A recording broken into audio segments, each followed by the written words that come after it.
महाराष्ट्र में पिछले 3 हफ्ते से भाषा को लेकर बड़ी राजनीति चल रही है। यह सियासत इतनी बढ़ चुकी है कि कल राज ठाकरे ने महारैली बुला ली है, जिसमें उद्धव ठाकरे भी शामिल होने वाले हैं। मराठी अस्मिता और भाषा के नाम पर नेताओं से आगे सेलिब्रिटी, सितारों, उद्योगपतियों, कारोबारियों को सबको बुलाया जा रहा है। मारपीट, केस, मुकदमा, चेतावनी, धमकियां तो चल ही रही है। अब बात टोपी दाढ़ी तक पहुंच चुकी है। महाराष्ट्र सरकार की ओर से जारी 2 सरकारी आदेशों के नाम पर यह राजनीति शुरू हुई, लेकिन अब इतनी भड़की क्यों भड़की? और जब सरकार ने आदेश वापस ले लिया, तब इस पर इतनी चर्चा क्यों हो रही है? क्या जिस हिंदी भाषा को संविधान की धारा 343(1) के तहत भारतीय संघ की राजभाषा माना गया हो, जिस हिंदी भाषा को राजभाषा अधिनियम 1963 और राजभाषा अधिनियम 1976 जैसे कानून बने हो, जिस हिंदी भाषा को लेकर संविधान में अनुच्छेद 343 से 351 तक व्यवस्था की गई है, उस हिंदी भाषा के विरोध को लेकर महाराष्ट्र में राजनीतिक दल विरोध की राजनीति क्यों कर रहे हैं? दरअसल इस पूरी हिंदी भाषा को विरोध की राजनीति की जड़ असल में बीएमसी की सियासत है, क्योंकि बीएमसी के चुनाव से जोड़कर इसे देखा जा सकता है। क्योंकि 19 साल तक अलग अलग सियासत के बाद अब हिंदी विरोध के नाम पर उद्धव और राज ठाकरे एक साथ नजर आ रहे हैं। कल होने वाली रैली में शिवसेना, यूबीटी और एमएनएस एक मंच पर एक साथ नजर आने हैं। क्या यह जोड़ी 8 साल बाद होने जा रहे बीएमसी चुनाव तक जम सकती है? क्या महाराष्ट्र सरकार के 5वीं कक्षा तक हिंदी पढ़ाने वाले आदेश के बहाने जो मराठी अस्मिता की सियासत शुरू हो चुकी है, उसका कोई चुनावी कनेक्शन भी है?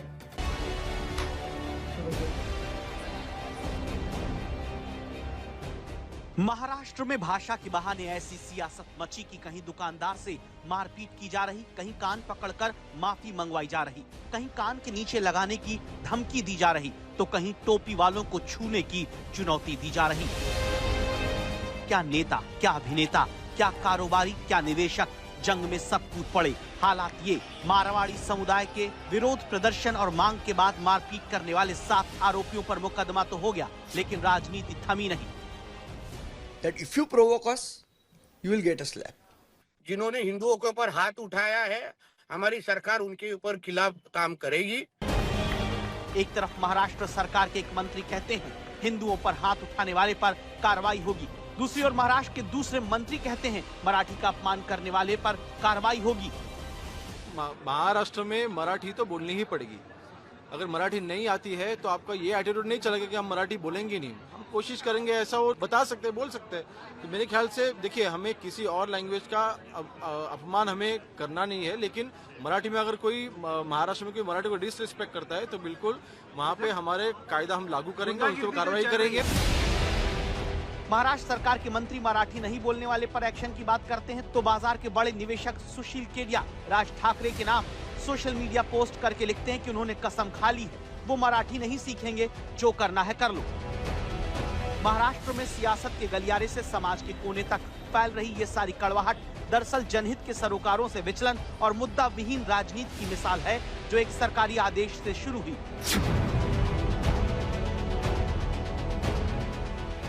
महाराष्ट्र की महायुति सरकार की ओर से देश की नई शिक्षा नीति के अनुरूप पहले 16 अप्रैल फिर 17 जून को सरकारी आदेश पारित हुआ, जिसमें राज्य में कक्षा 1 से 5 तक मराठी और अंग्रेजी माध्यम के स्कूलों में तीसरी भाषा के रूप में हिंदी पढ़ाना आवश्यक किया गया। फिर क्या था, 5-10 साल के बच्चे हिंदी न सीख जाएं। बीएमसी चुनाव से पहले मुद्दा वोट और जनाधार की तलाश में 2 दशकों से तरस रहे राज ठाकरे मैदान में कूद पड़े। सवाल खड़े किए जाने लगे कि महाराष्ट्र में हिंदी भाषा क्यों थोपी जा रही? हिंदी अनिवार्य करने से मराठी एकजुटता खंडित हो जाएगी। 5वीं क्लास तक हिंदी पढ़ाने से मराठी अस्मिता पर खतरा है। इस फैसले को गुजरात में लागू क्यों नहीं किया जा रहा? बच्चों को स्कूल में हिंदी पढ़ाने के नाम पर नाराजगी इतनी बढ़ने लगी कि राज ठाकरे ने 5 जुलाई को महारैली का ऐलान कर दिया। 19 बरस तक जुदा रहे राज उद्धव एक साथ आने को तैयार हो गए। आम जनता से मारपीट, हिंसा, धमकी, चेतावनी शुरू हो गई। मामला बढ़ने लगा तो मराठा आरक्षण के मुद्दे से हुए नुकसान की जली सरकार ने चिंगारी भड़कने से पहले 16 अप्रैल और 17 जून को जारी सरकारी आदेश वापस ले लिया। यहाँ तक हिंदी को कंपलसरी सिखाने का सवाल है, तो इस संदर्भ में जो निर्णय हुआ था, उन्हीं के कार्यकाल में कमेटी बनी थी। उस कमेटी में उनके उपनेता भी थे उसी कमेटी ने निर्णय लिया था, उस निर्णय को कैबिनेट ने उनके ही स्वीकारा था। भाषा के नाम पर महाराष्ट्र में ध्रुवीकरण की कोशिश नाकाम होती देख मारपीट, धमकी, बयानबाजी का नया दौर शुरू हुआ, जिसकी परिणति हिंदी मराठी से आगे टोपी दाढ़ी तक पहुंच गई। वो जो दाढ़ी वाले और गोल टोपी वाले क्या मराठी में बात करते क्या? शुद्ध मराठी में बात करते हैं क्या? जावेद अख्तर क्या मराठी में बात करता है क्या? आमिर खान क्या मराठी में गाता है क्या? कचरा को मैं जवाब नहीं देता।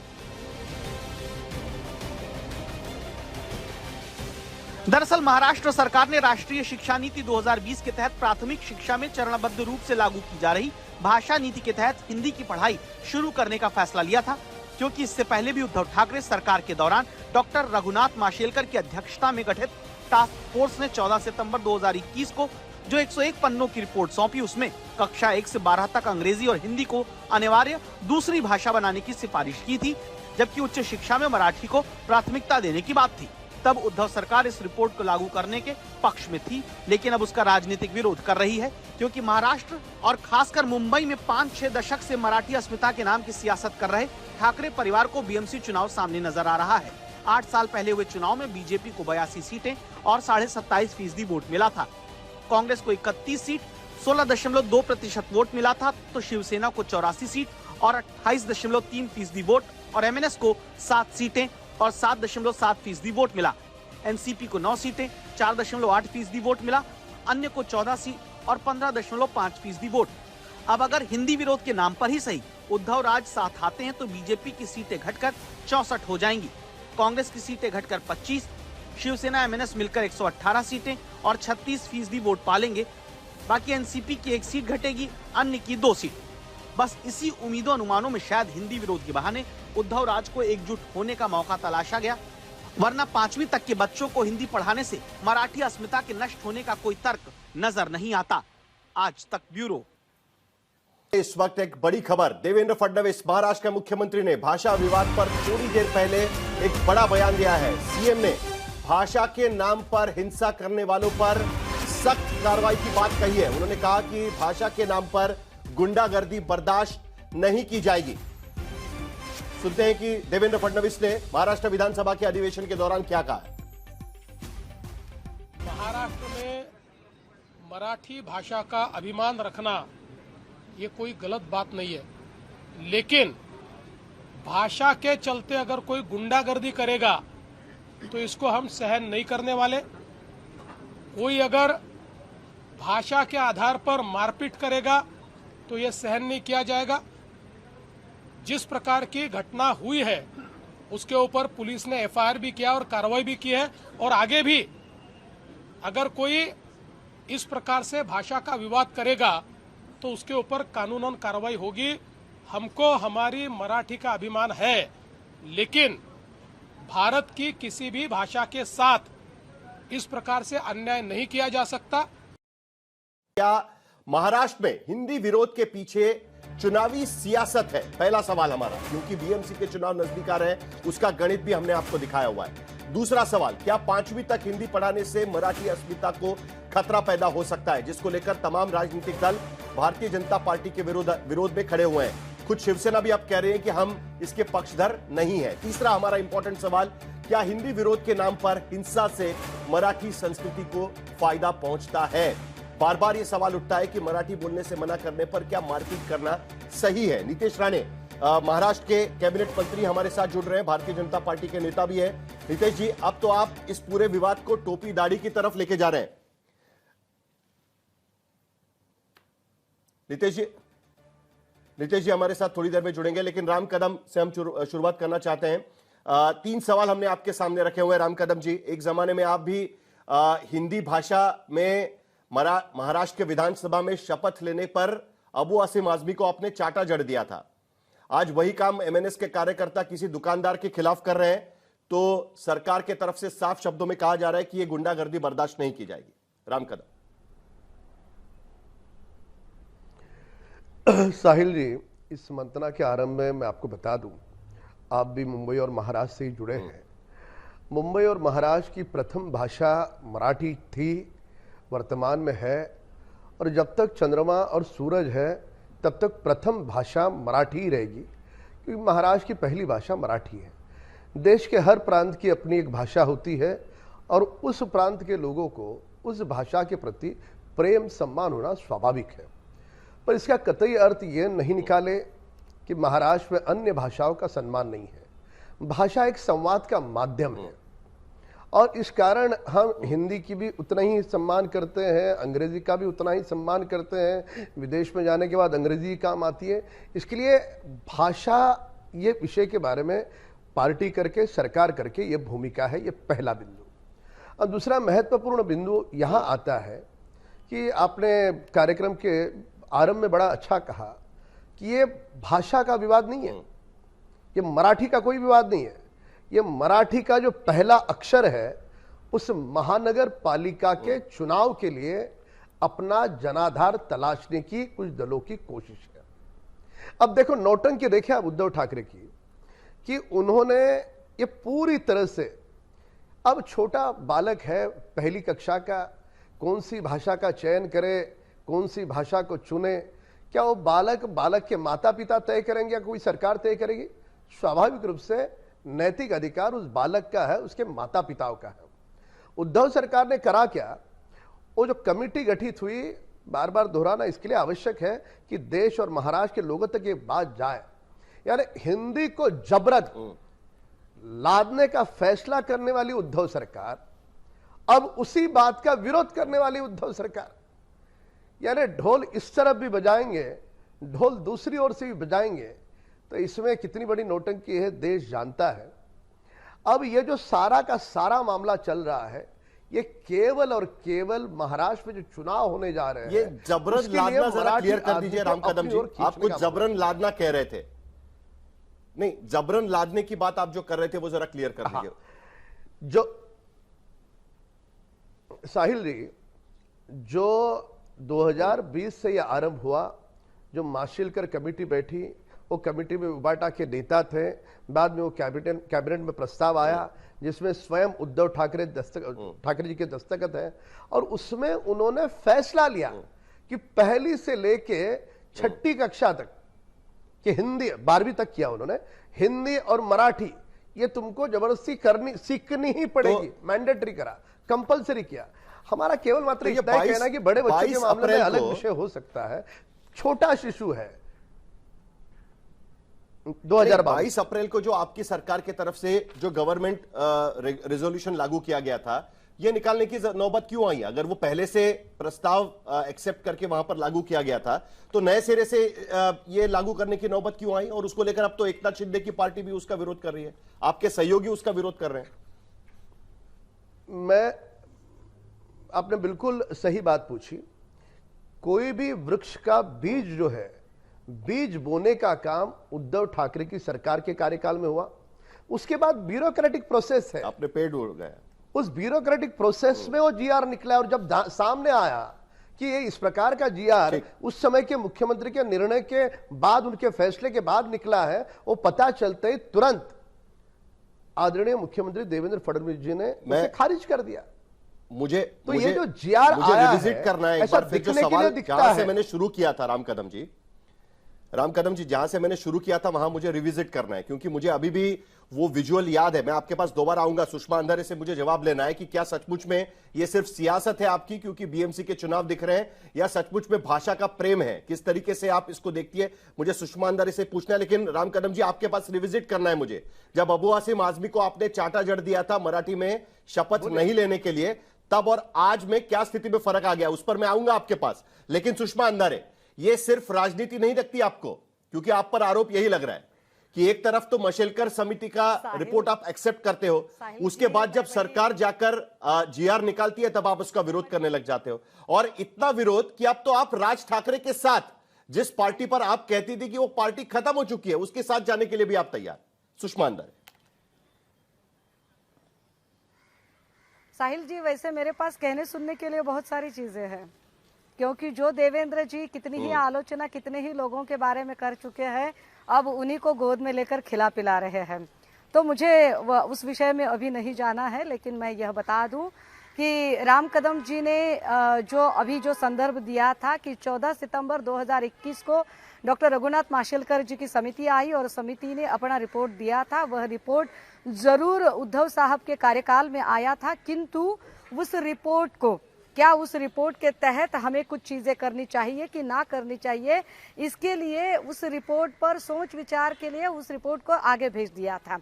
लेकिन यह आप सभी को पता हो और आज तक के सारे दर्शकों को पता हो कि 14 सितंबर 2021 को जो रिपोर्ट आई है, उसके पश्चात जुलाई 2022 को यहाँ पर सरकार में जो बदलाव आए हैं और जो दूसरी सरकार आई थी वो एकनाथ शिंदे जी की सरकार आई थी, तो जो जीआर निकला था वो एकनाथ शिंदे का। चलिए 1 मिनट के लिए मान लेते हैं कि भाई नहीं, हमने नहीं किया है, ये तो उद्धव साहब ने, तो आप तो उसे खारिज भी कर सकते थे। लेकिन यह जो जीआर था वह जीआर एकनाथ शिंदे साहब के कार्यकाल में आया, यह पहली बात। दूसरी बात यह कि कोई जब बोलता है कि भाई क्या वह अपनी पॉलिटिकल स्पेस ढूंढने के लिए जा रहे हैं, तो हम जरा राम कदम भाई से और बीजेपी के तमाम वक्तागण से कहना चाहेंगे कि होटल ताज एंड्स में फिर आप कौन सी पॉलिटिकल स्पेस ढूंढने के लिए निकल पड़े थे, जरा उसका भी जवाब लोगों को दीजिए। और तीसरी बात ये कि मराठी का जो म है वह म मराठी का नहीं बल्कि महानगर पालिका का है, महानगर निगम का है। इस तरह का जो उनका अभी एक बयान आया, तो उस पर मुझे जवाब देना चाहिए कि भाई मराठी के बारे में सिर्फ और सिर्फ हमने ही नहीं, क्योंकि मैं बार बार बोल रही हूँ कि राजनीतिक गुटों से ऊपर उठकर हमें इस पर बात करनी पड़ेगी। हम इसे राजनीतिक गुटों के परे जाकर बात करने की कोशिश कर रहे हैं। इवन कल जो सारे लोग इकट्ठे आएंगे वह किसी राजनीतिक दलगत राजनीति से ऊपर उठकर सिर्फ मराठी के मुद्दे को लेकर आएंगे और इसी मुद्दे को लेकर आज की तारीख में राम कदम साहब की पार्टी यानी कि भारतीय जनता पार्टी जिस एनसीपी अजित दादा के साथ है, उन अजित दादा ने भी यह बयान दिया कि हाँ, यह जरूरी है कि 4ठी कक्षा तक सिर्फ और सिर्फ मराठी ही होनी चाहिए। अगर आपको हिंदी देनी तो है, सुषमा अंदर कोई हिंदी पॉलिटिकल है, अलायंस तो नहीं वह होगा। 5वीं से आपको एमएनएस के साथ में कोई पॉलिटिकल अलायंस नहीं होगा बीएमसी चुनाव के पहले, या होने की गुंजाइश है इस मुद्दे पर? मैं सिर्फ मराठी का जय जयकार करके आप वापस चले जाएंगे अपने अपने घर के साथ। यह बात मुझे यही आपको बताना है कि कल का जो मोर्चा होगा या कल का जो भी हमारा समारोह होगा वह सिर्फ और सिर्फ मराठी के मुद्दे को लेकर होगा। दलगत राजनीति से ऊपर उठकर सिर्फ 2 पार्टियां नहीं बल्कि कई लोग साथ में आएंगे। बहुत सारे ऐसे गार्डियंस हैं, बहुत सारे ऐसे माता पिता हैं स्कूली बच्चों के जो इसमें शामिल होंगे। लेकिन क्या यह जो कल जो हम इकट्ठे कदम रख रहे हैं, क्या वही इकट्ठे कदम आगे भी बढ़ पाएंगे? क्या यह सफर राजनीतिक तौर पर आगे बढ़ पाएगा? अगर इसके बारे में एक जवाब ढूंढना है तो मुझे लगता है कि हमें कल तक इंतजार करना पड़ेगा। लेकिन सच में आज की तारीख में तो इसलिए या इस संदर्भ में हमारे यहाँ कोई ऐसी बातचीत नहीं हुई है, ना कोई चर्चा हुई है।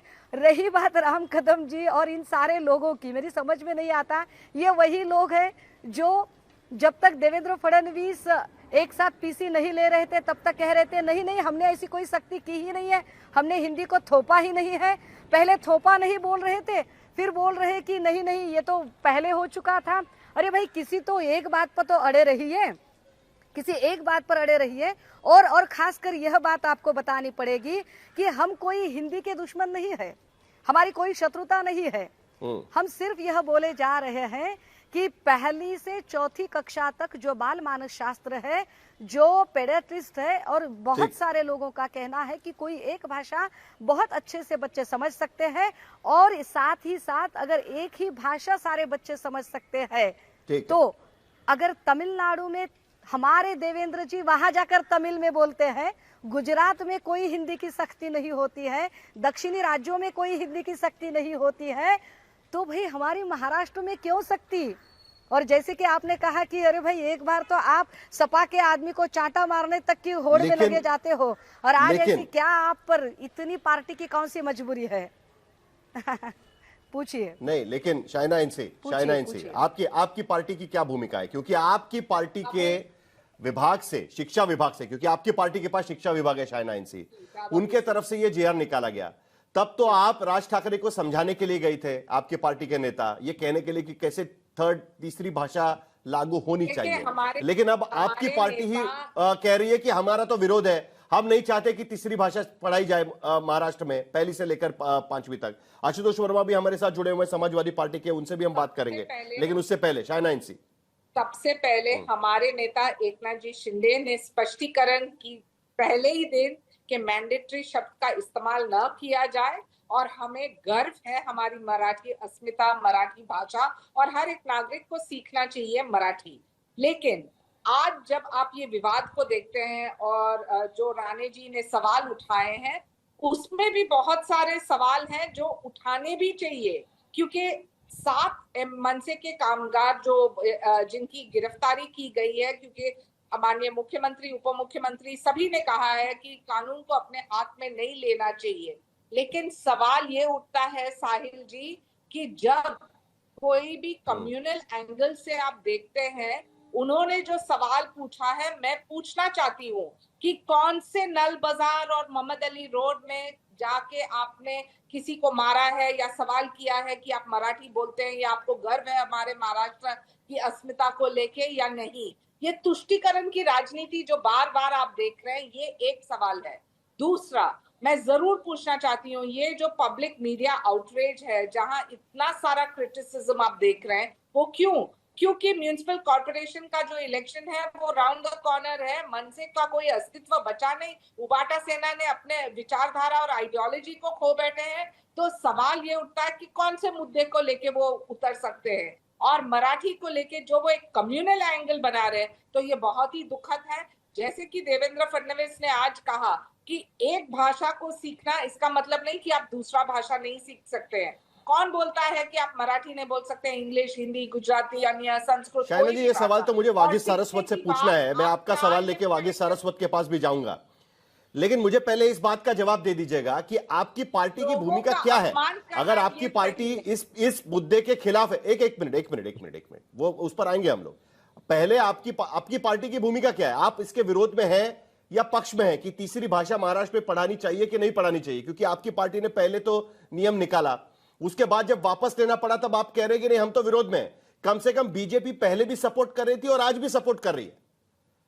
अगर आपका विरोध था तो आप राज ठाकरे को समझाने के लिए क्यों गई थी आपकी पार्टी? हर एक नागरिक को मराठी सीखना चाहिए, बोलना चाहिए। हाँ, जरूरी है। इस पूरे प्रदेश में आप आए हो, यहाँ पैसा कमाते हैं, रहते हैं, यहाँ सीखो मराठी। और वो शुरुआत हाँ जरूर होती है, एक स्टैंडर्ड से ही बच्चों को सीखना ही चाहिए। लेकिन हम नहीं बोल रहे हैं कि किसी सुषमा अंधारे, आपका जवाब, फिर वागीश सारस्वत के पास जा रहा है, जल्दी से सुषमा अंधारे। बोल रहे हैं कि कानून को अपने हाथ में लो और ये कम्युनल एंगल लाइए। हम मुझे सिर्फ इतना पूछना था कि अब जो लोग बोल रहे हैं, अभिजात दर्जा किसने दिया? आप सोचिए, आप समझ लीजिए कि हमारे एकनाथ शिंदे जी ने क्या क्या किया है मराठी के लिए, अनगिनत है। अब बोलूं मैं, अब मैं बोलूं। हम यही कह रहे हैं कि जो लोग अपने अस्तित्व को खो बैठे हैं और जो लोग शाइना जी जवाब सुन लेते हैं जरा।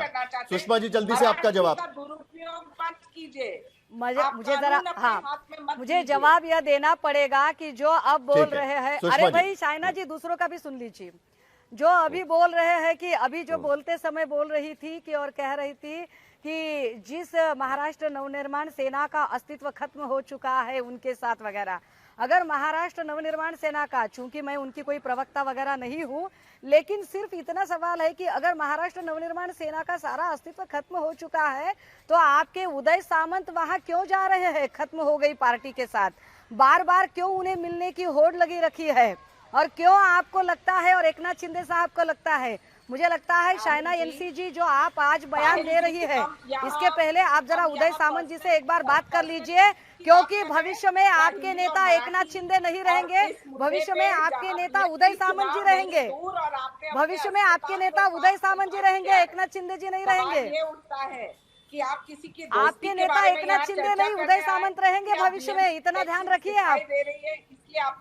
आप ध्यान रखिए कि आपके नेता एकनाथ शिंदे नहीं रहेंगे, उदय सामंत रहेंगे। चलिए, आप तो करते आ रहे हैं। अतुल लोंढे पाटिल से एक बार जरा पूछ लीजिए उदय सामंत क्या चाहते हैं। एक मिनट, जरा राष्ट्रीय पार्टी को भी पूछना चाहिए, क्योंकि एक वक्त था जब 2008-2009 में इसी तरीके की घटनाएं हो रही थी और महाराष्ट्र में कांग्रेस एनसीपी की सरकार थी, तब तो कांग्रेस कह रही थी कि इस तरीके की मारपीट का हम विरोध करते हैं और हम इसके पक्षधर नहीं हैं। और कल जो रैली होने जा रही है उसमें कांग्रेस भी शरीक होगी, ये माना जा रहा है, सपोर्ट किया हुआ है कांग्रेस ने।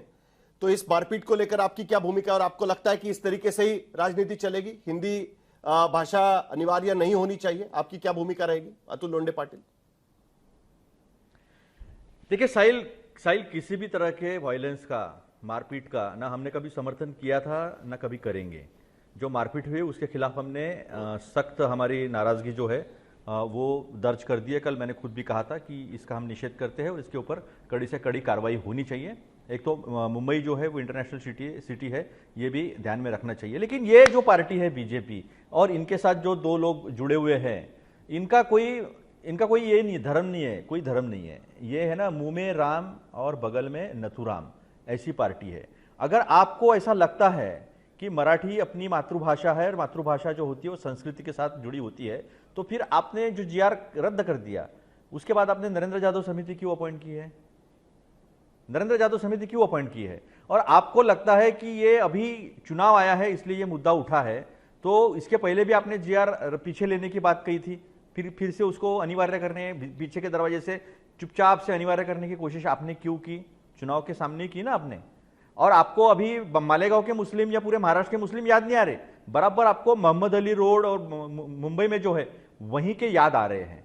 तो हमारी सीधी मानना है कि इस देश की विविधता का सम्मान करना चाहिए। हमने किसी भाषा का विरोध नहीं किया है, उसको लादने थोपने की बात जो है उसका हमें विरोध है। क्योंकि जब लगता है ना साहिल, हम लोग तो मराठी है, सब मराठी बैठे हैं यहाँ पर, पैर को लगता है ना तो हम आई ग बोलते हैं। ये जो है ना एक संवेदनशील संबंध जो है, एक भावनात्मक संबंध जो है मातृभाषा का, इसलिए भाषा को मातृभाषा कहते हैं ना हम, उसके फेवर में हम है कि 5वीं से तो हिंदी है, 8वीं से तो हम लोगों ने 3 लैंग्वेज फार्मूला देखा ही है, किसी ने संस्कृत लिया, किसी ने हिंदी लिया है। अतुल लोंढे, लेकिन फिर ये भी सवाल खड़े होंगे ठाकरे और उद्धव ठाकरे साथ में आएंगे तो कांग्रेस की तो एग्जिट हो जाएगी ना अलायंस से।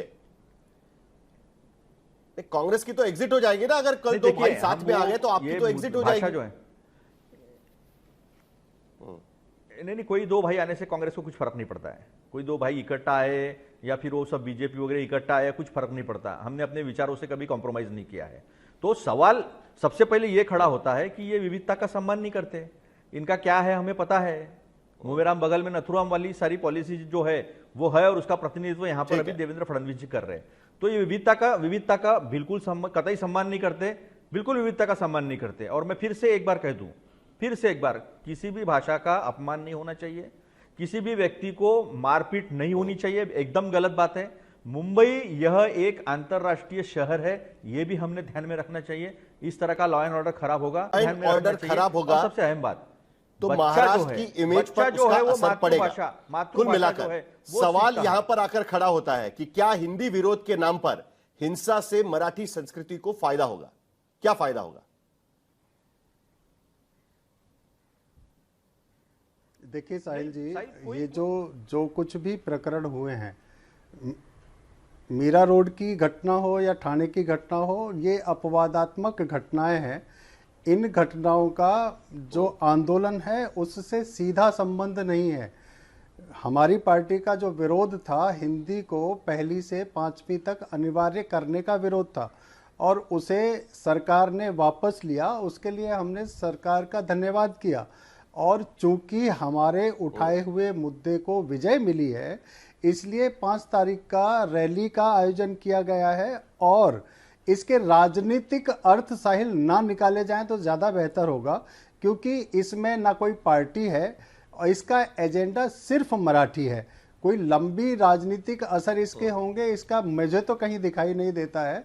हाँ, मराठी के मुद्दे पर, मातृभाषा के मुद्दे पर, सवाल यही है, संस्कृति के मुद्दे पर विभिन्न दलों के लोग मैं मातृभाषा के मुद्दे पर आता हूं, क्योंकि महाराष्ट्र में मातृभाषा के मुद्दे पर सभी लोग यही बात करते हैं कि मराठी का मान रखना चाहिए। लेकिन उसके साथ सवाल, जो तस्वीरें यहां पर चल रही है, कोई अगर आकर यह कहना शुरू कर दे कि महाराष्ट्र में तो सभी भाषाएं बोली जाती है, और खास करके मुंबई जैसे शहर में अगर हम देखें तो 42% लोग मराठी में बात करते हैं, 30% के करीब अगर हम देखें तो इसमें जो बातचीत है वो हिंदी में होती है, और उसके साथ साथ इंग्लिश में बात करने वालों की संख्या भी काफी संख्या में। तो ऐसे में कॉस्मोपॉलिटन शहर में इस तरीके से मारपीट क्या नाम खराब नहीं करता? सवाल यहां पर आकर रुक जाता है। क्या इसी से मराठी संस्कृति बढ़ सकती है? साहिल मारपीट जी, से। मैं आपके साथ एकदम आपके साथ में हूं। मारपीट के पक्ष में कोई नहीं हो सकता है। स्वयं राज ठाकरे जी ने कहा है कि हमें मारपीट नहीं करना है। अगर कोई मराठी नहीं बोल रहा है तो उसे बताना है कि आप मराठी बोलें, उसको हमें आग्रह पूर्वक समझाना है। और दिक्कत पता है साहिल भाई कहाँ होती है कि कोई 30 साल से यहाँ रह रहा है, अपनी दुकान चला रहा है, अपना व्यापार कर रहा है, और वो ये कहे कि मैं हिंदी नहीं बोलूँगा, मुझे तो सिर्फ अपनी भाषा में बात करनी है, मैं मराठी में मुझे बात ही नहीं करनी है। तब तकलीफ होती है, तब लोगों को गुस्सा आता है, और तब इस तरह की अप्रिय घटनाएं घटती हैं जो नहीं घटनी चाहिए। हम में से कोई भी इस तरह की तो ये घटनाओं के मारपीट का आदेश के दिया गया समर्थन था में नहीं या ये है। अपने आप कर लेकिन रहे थे? सामने से मारपीट का जो कुछ भी हुआ है, स्वयं स्फूर्त कार्यकर्ता और कुछ अति उत्साही कार्यकर्ता होते हैं, आप जानते हैं, उनका कंट्रोल बहुत देर के बाद में होता है। राज साहब ने बाद में स्वयं सभी को आदेशित किया है कि इस तरह की मारपीट की घटनाएं ना हो, और राज साहब के कहने के बाद इसको नियंत्रित किया गया है। ये बहुत अच्छी देवेंद्र बात है। फडणवीस लेकिन कह रहे हैं लोग कि इस जो ये तरीके की कहते हैं कि घटनाएं हम बर्दाश्त मराठी नहीं की बोलेंगे जाएगी। ही नहीं। नहीं, अगर कोई देखिए, कहता है, देवेंद्र जैसे वो फडणवीस सरकार वही है, सवाल और तो यही सरकार उठता है का ना, काम है कानून व्यवस्था को रखना। छोटे छोटे लोगों को मारा जाता है। जो सड़क पर बैठे हुए छोटे छोटे लोग हैं, छोटे व्यापारी हैं, उनको तो पीट देंगे, लेकिन जो बड़े लोग हैं, जो हिंदी में बात करते हैं, मराठी में बात नहीं करते, उनको तो कोई हाथ नहीं लगाता है। सवाल तो यहां कर पूछना शुरू हो जाता है ना। वो केडिया बोल रहे हैं कि हम मैं तो 30 साल से यहाँ रह रहा हूं, मैं तो बात ही नहीं करूंगा मराठी में। कोई बिजनेसमैन है। नहीं, बहुत ये अगर ये कोई कहता है कि वो मराठी में बात नहीं करेगा तो ये बहुत गलत है। देखिए, अगर आपको याद हो तो अमिताभ बच्चन की धर्मपत्नी जया बच्चन ने कहा था कि हम तो हिंदी वाले हैं, मराठी में नहीं बोलेंगे। हमने उनके खिलाफ भी आंदोलन किया था, अगर आपको याद होगा। तो हमारे लिए कोई छोटा बड़ा नहीं है, हमारे लिए मराठी भाषा है, हमारे लिए मराठी संस्कृति है, हमारे लिए महाराष्ट्र को और मराठी को बचाना है। मराठी बचेगी तो महाराष्ट्र बचेगा, क्योंकि महाराष्ट्र का निर्माण मराठी भाषा के आधार पर हुआ है। साहिल भाई, आशुतोष वर्मा, एक वक्त था जब शिवसेना की शुरुआत हुई, तब दक्षिण भारतीयों के खिलाफ आंदोलन था। वहां से शुरुआत हुई कि महाराष्ट्र में मराठी लोगों को नौकरियां मिलनी चाहिए। 2008-2009 में उत्तर भारतीय निशाने पर थे, और आज की स्थिति में हम देख रहे हैं मारवाड़ी और गुजराती, उनके खिलाफ सवाल उठाए जा रहे हैं। यह राजनीति कहां की राजनीति है? ये 3 भाषा सूत्र को लेकर खास करके हम देख रहे हैं कि उत्तर भारत छोड़ दिया जाए तो बाकी देश में इसका विरोध किया जा रहा है, और उसको लेकर एक राजनीति, नई सियासत तैयार हो रही है। आशुतोष वर्मा। धन्यवाद साहिल। साहिल, देखिए, क्षेत्रीय भाषाओं का मान होना चाहिए, उसका सम्मान होना चाहिए, उसको बढ़ावा देना चाहिए।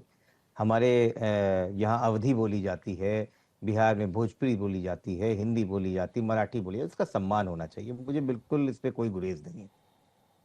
लेकिन भारत के संविधान को भी मापना चाहिए।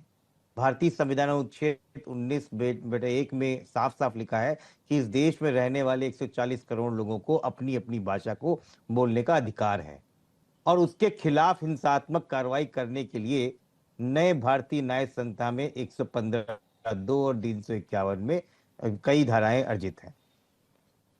महाराष्ट्र में 1.5 करोड़ से 2 करोड़ के बीच उत्तर प्रदेश और बिहार के लोग रहते हैं, जो मूलतः हिंदी भाषी हैं। लेकिन अगर आप उनको डरा के, धमका के, मारपीट करके आप वहां का वोट पाना चाहते हैं, मुझे लगता है कि इससे गिरी हुई चीज और कोई नहीं हो सकती। और एमएनएस के पास तो ये हथियार पहले भी रहे थे। मुझे बड़ा दुख लगता है कि 2009, 2014, 2019, 2024 एमएनएस यही करती चली आ रही है, और अपना पॉलिटिकल हिसाब नहीं देख पा रही है। 4%, 3%, 2%, 1.5%, 13 सीट से लेके 0 सीट तक आ गए हैं। अभी भी जन भावनाओं को समझ नहीं पा रहे हैं। आप चुनाव जीतना चाहते हैं, आप लोगों की जो परेशानी है उसको लेके आइए। बीएमसी की हालत क्या होती है हर बरसात में, किसी से छुपी नहीं है। आज भी वहां पे रजिस्ट्रेशन, आधार, कितने चीजों के लिए परेशानी, उनके लिए लड़ाई लड़िए ना।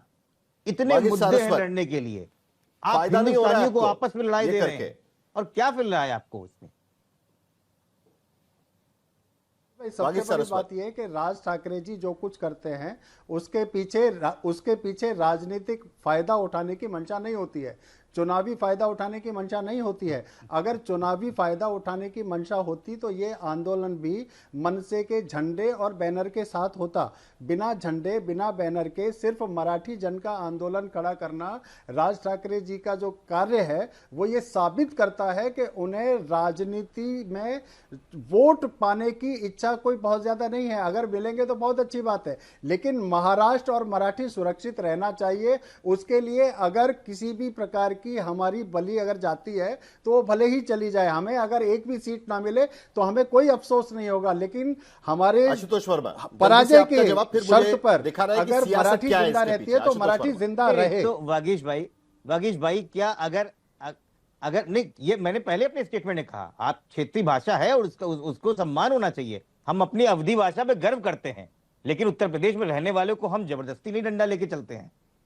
आज क्या 1.5 करोड़ 2 करोड़ लोग जो आपके वहां हैं, जो महाराष्ट्र के लिए भी आय अर्जित कर रहे हैं, अपने परिवार की आयोजित कर रहे हैं, आप उनको सरेआम झापड़ मारेंगे? आप सरेआम झापड़ मारेंगे? मुझे लगता है एएमएस के नेता और राज ठाकरे साहब को खुल के आना चाहिए और अपने ऐसे कार्यकर्ताओं के खिलाफ लगातार कार्रवाई करनी चाहिए, पार्टी से बाहर निकालना चाहिए। किसी भी दल ने, किसी भी व्यक्ति ने समर्थन नहीं किया है, कोई समर्थन कर नहीं सकता है, क्योंकि वो कानून व्यवस्था का मुद्दा है। पार्टी से बाहर निकालिए। हिंदी भाषा से द्वेष नहीं करते हैं, हम हिंदी भाषा से हिंदी भाषा का अपमान नहीं करना चाहते हैं। राज ठाकरे बहुत उत्तम हिंदी बोलते हैं, बिल्कुल। मैं देखिए, अगर हम आपका समर्थन करते हैं, पहली कक्षा से हिंदी को अनिवार्य करने की आवश्यकता की थी। देखिए, एक बात मेरी बात बिल्कुल आपकी बात है, मेरी बात पूरी आ जाएगी। हिंदी और मराठी दोनों देवनागरी में पढ़ी जाती हैं। हिंदी और मराठी दोनों देवनागरी में पढ़ी जाती हैं। एक शब्द होता है बाल, हिंदी में अगर कहेंगे तो बाल, वही मराठी में बोलेंगे बाढ़। अगर दोनों भाषाओं को पहली कक्षा का बच्चा एक साथ पढ़ेगा तो देवनागरी पढ़ते हुए वो बाल और बाढ़ का अंतर नहीं कर पाएगा। इस तरह की आवश्यकता नहीं थी। और ये जो है ना भाषा, लेकिन इसके बावजूद शिक्षा नीति में 3 विषय हैं। जैसे गुजरात में गणित एक विषय रखा है, वैसे महाराष्ट्र में रखते। जरा एक मिनट, साहिल भाई एक सवाल और पूछ ले, अमिताभ बच्चन से और मुकेश अंबानी, जल्दी से आपकी बात खत्म करिए। नहीं, मैं कह रहा हूं एमएनएस के कार्यकर्ताओं से कहिए कि मुकेश अंबानी को आपने इसके पहले मराठी में बात करते हुए कब देखा था? गौतम अडानी को कब देखा था? अमिताभ बच्चन को कब देखा था? निकाल भागे बाहर कर दीजिए मुंबई से। ये जो छोटे लोगों पे आप अपना इनसे आप जवाब देना चाहिए कि एमएनएस जवाब देंगे? इस तरीके के काम करने से आप किसी के लिए एग्जाम्पल नहीं सेट करते। मैं अपनी बात कह रहा हूँ। मुकेश अंबानी ने या गौतम अडानी या मुकेश अंबानी ने कभी ये नहीं कहा है कि आप कुछ भी कर लीजिए, हम मराठी नहीं बोलेंगे। अगर वो ऐसा करते हैं तो उनके खिलाफ भी वैसी ही कार्रवाई की जाएगी जैसी हम दूसरे लोगों के साथ करते आ रहे हैं। हमारे लिए मुकेश अंबानी, लेकिन जरा हम राजनीति भी दिखा देते हैं, जरा सियासत समझ लेते हैं। आशुतोष वर्मा, देखिए आंकड़े कई चीजें कहती है। आंकड़े ऐसी चीज है और राजनीति ऐसी चीज है कि वो बुआ भतीजा को भी यूपी में साथ में लेके आ सकती है, तो दो भाइयों को महाराष्ट्र में क्यों नहीं साथ में लेके आ सकती? आप आंकड़े अच्छी तरीके से समझते हैं, ठीक है? तो जरा आंकड़े भी एक बार देख लेते हैं। हमने देखा कि मुंबई महानगर पालिका के जो चुनाव हुए थे 2017 की, एक नया गणित बिठाने की कोशिश चल रही है। 2017 के चुनाव में भारतीय जनता पार्टी को 82 सीटें मिली थी, शिवसेना को 84 सीटें मिली थी और एमएनएस को 7 सीटें मिली थी। उनका वोट परसेंटेज एक बार देख लीजिएगा। 27% वोट करीब बीजेपी को, शिवसेना को पड़े थे 1% ज्यादा 28.3%, एमएनएस को पड़े थे 7.7% वोट पड़े थे और 7 सीटें जीती थी। इमेजिन करिए कि अगर शिवसेना और एमएनएस साथ में आते हैं मुंबई महानगर पालिका के लिए। अब तो शिवसेना अलग अलग हो गई है, एक चाइना एनसी की शिवसेना, एक सुषमा अंधारे की शिवसेना है, लेकिन उसके बावजूद अगर साथ में लड़ते तो शिवसेना और एमएनएस मिलकर 118 सीटें मुंबई महानगर पालिका में जीत सकते थे, 118 से 125 सीटें। जबकि बीजेपी जो 82 सीटें जीत चुकी थी वो 64 सीटों पर आकर सिमट जाती। कांग्रेस की सीटें भी इसमें कम हो सकती थी। तो कहीं ना कहीं सुषमा अंधारे, ये भी गणित पीछे चल रहा है, क्योंकि जिस तरीके से लोग देख रहे हैं कि राज ठाकरे और उद्धव ठाकरे, बाला साहब ठाकरे की सियासत किसके पक्ष में जाएगी, इस मुद्दे को लेकर एक दूसरे से जुदा हुए थे। वो मराठी के मुद्दे पर जब एक साथ दिखना शुरू हो जाता है तो उसके पीछे यह भी गणित होता है। सुषमा अंधारे, सही है कि नहीं है? नहीं, साहिल जी, मैं फिर एक बार दोहराना चाहूंगी कि कल का जो हमारा पूरा कार्यक्रम है, उस कार्यक्रम में किसी भी पार्टी का कोई भी झंडा नहीं है।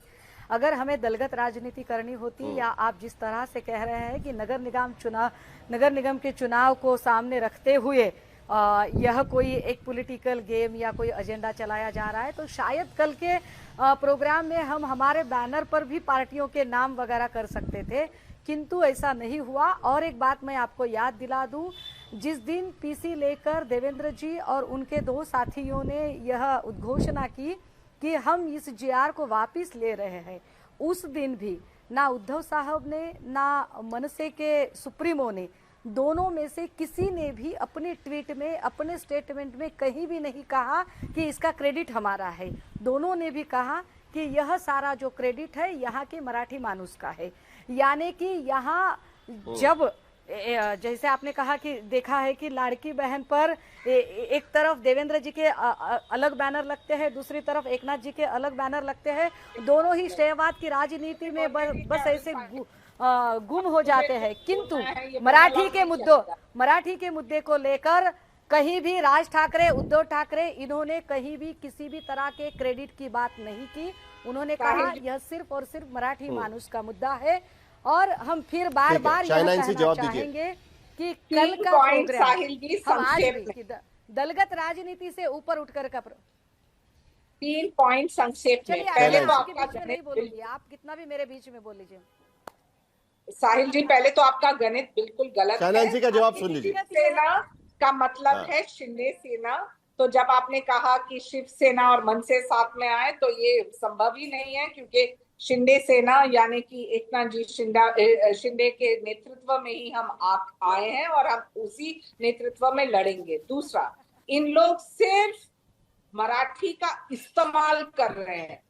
जो सच्चाई से उनको लोगों को प्रेरित करना था, तो मनसे के जो प्रवक्ता यहाँ बैठे हैं वो लोगों को आकर्षित करते हैं मराठी के प्रति। ये जो एक तरह से वो हाथापाई करने जाते हैं, वो सिलेक्टिव ही है। और मैं रिपीट करूंगी, ये कहीं कहीं हिंदू पॉकेट्स में वो जाके सिलेक्टिव नॉर्थ इंडियंस के साथ ही करते हैं। अपने वोट बैंक जो कांग्रेस और शिवसेना अभी अपने अस्तित्व को भूल के सिर्फ वो राजनीति आप भूल रही है।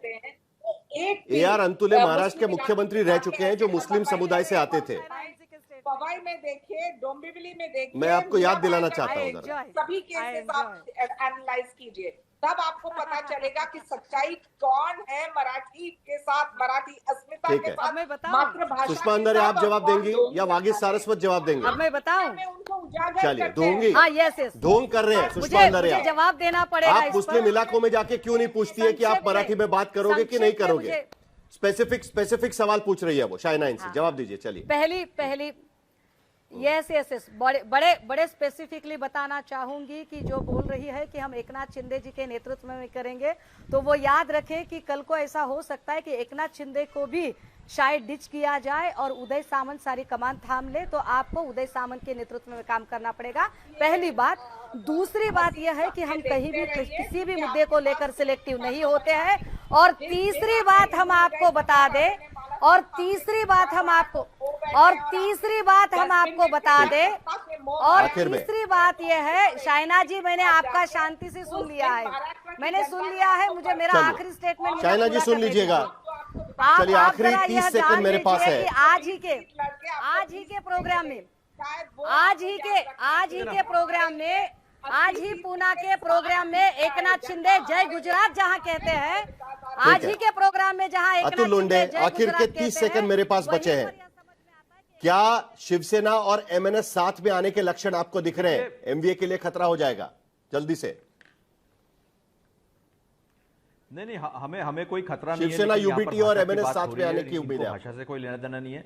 ये नहीं, वो अभी 2 भाई है, 2 चर्चा कर रहे हैं, वो आए तो अच्छी बात है, हमें कोई उनसे तकलीफ होने की जरूरत नहीं है। लेकिन मैं एक यहाँ मुद्दा रखना चाहता हूँ कि बीजेपी जो अस्मिता के विषय करती है, हिंदू मुसलमान करती है, अभी भाषा पे आती है, नॉर्थ और साउथ करती है। इसका उदाहरण देता हूँ मैं।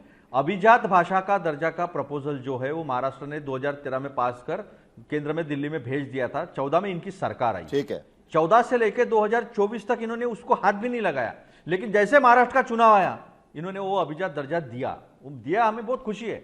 सवाल अभी भाषा 3 का है। अक्टूबर को और इन्होंने महाराष्ट्र में अभिजात भाषा दिन मनाया जाएगा, अभिजात मराठी भाषा का दिन मनाया जाएगा। यह आज ही घोषणा महाराष्ट्र सरकार की तरफ से की गई है। लेकिन आखिर में अगर 3 भाषा का सूत्र अगर किसी राज्य में लागू किया गया है तो वो गुजरात में लागू किया गया है। 97.6% स्कूल्स में गुजरात में 3 भाषाएं सिखाई जाती है और दूसरे नंबर पर पंजाब, तीसरे नंबर पर उत्तर प्रदेश आज की स्थिति में है, जबकि महाराष्ट्र और दक्षिणी राज्यों में इसका विरोध साफ शब्दों में दिखाई दे रहा है।